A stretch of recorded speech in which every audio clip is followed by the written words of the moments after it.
It's time for entertainment news with Mike Wise, who is live on Yonge Street this Friday night in front of the Uptown Theatre. Mike. That's right, Ryan. If you look behind me, just outside the Uptown Cinema, the last of the crowd heading in for tonight's Midnight Madness screening is just moving into the theater. The movie tonight's a German film called Nighttime. Now, things are starting to wind down here at the festival. Just one more day of movies tomorrow.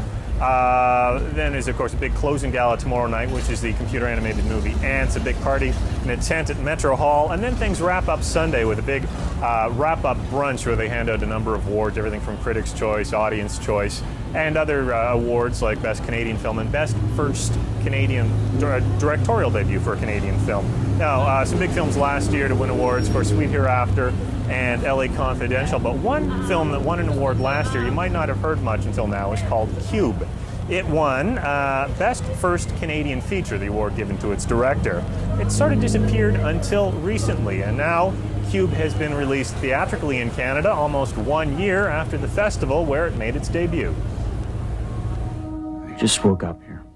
Cube is about a paranoid nightmare of a concept. 5 people mysteriously snatched from their normal lives and put in a giant cube rigged with deadly booby traps. To get out, they have to crack a mathematical puzzle. Sounds like the ordinary fare for a half-hour Twilight Zone episode, but stretching it into a watchable full-length feature posed a challenge for its director.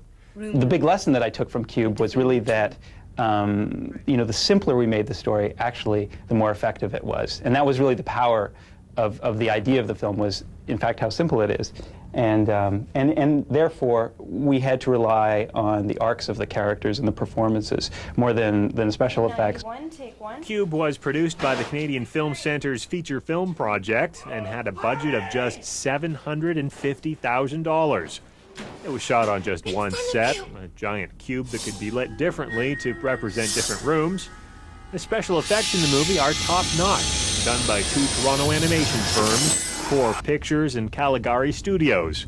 The cost to the filmmakers? Absolutely nothing. They really donated all of their work to the film, and if they hadn't, then there would be no movies.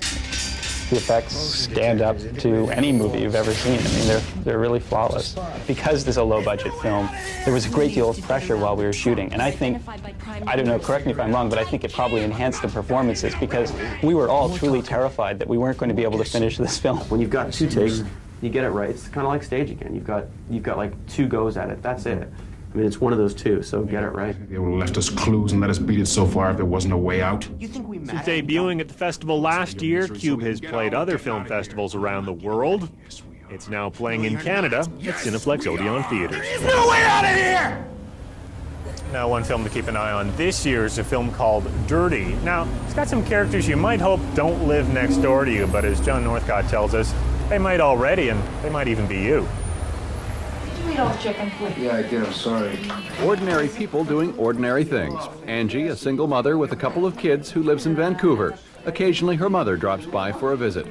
But as the movie unfolds, we find Angie's son is a gay basher, she's a dope dealer, and her lover, half her age, likes to be humiliated. I'm interested in it being real. I want people to take away from it saying, I can't say I like what these characters are doing, but I get the sense that what they're doing is real.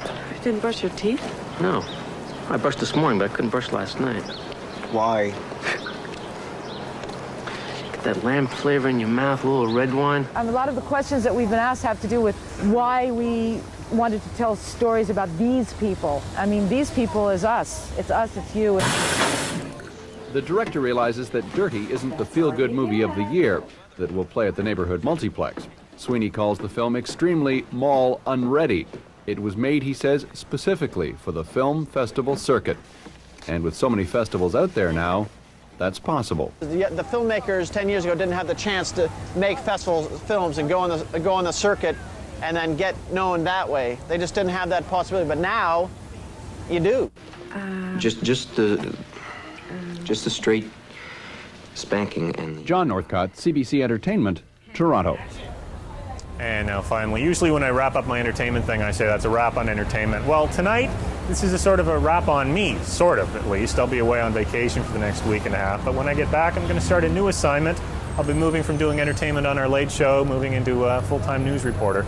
on the 6 o'clock show. So everyone I work with on the Late Show, thanks a lot. It's been loads of fun. But you will be back, right, Mike? We'll be back. Yeah, I'll be filing items, and of course they'll make it onto the Late Show. I get to set my alarm clock, wake up early, and start doing news stories again. I don't know if I'm going to have to shave off the goatee or not. Dust off that alarm clock. Thanks, Mike. Thanks a lot, Ron. Over to David Ledequan now for a look ahead at sports. And Deb, Big Mac cranks it up a notch. Yeah, Mark McGuire loading.